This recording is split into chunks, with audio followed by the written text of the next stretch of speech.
Welcome today Telangana News Channel National News Update. How did this airline become a monopoly, controlling nearly 60-65% of the market? So I really want to first make this point. This is a complete breakdown of the regulatory mechanism and complete irresponsibility by the government and DGCA to implement its own norms. So the crisis is not a natural breakdown. It is a fallout of the government. And the major reason which we have to understand is also how did this airline become the monopoly player in this system? They are around 60 to 65, they control around 60 to 65% of the market. Now, we have been always saying, the Congress party has always been saying, the idea of the current government to push for monopolies, to support monopolies or duopoly players is a disaster in waiting for this country, because India is not a country which can bear these monopoly meltdowns or crisis or whatever you call. And we have been completely pointing out at this industry especially that it's not only in this airline, even in the airports, there is a monopoly being created for Adani. Now the country is yet to see all a meltdown on those areas.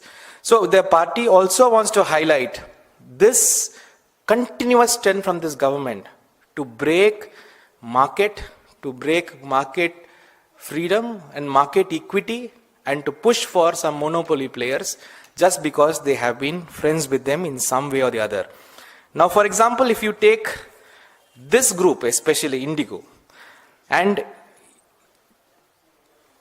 there has been very clear reports, we have seen when the electoral bonds issue came, and when there was a disclosure on what electoral bonds were bought by who, there was an Interglobe group which bought around 36 crore electoral bonds. And from this Interglobe group, the promoter of Indigo, Mr. Rahul Bhatia, has bought around 20 crore of electoral bonds. And this 20 crore of electoral bonds, who encashed is a very clear, I don't have to say much about it. So how do you allow these monopoly players grow in this country in different sectors, especially crucial sectors? So this is one of the main reasons that we find this crisis has happened, and also the DGCA's irresponsibility of not pushing for proper implementation of their own norms in spite of the time that they had, in spite of all the resources they had at their wherewithal.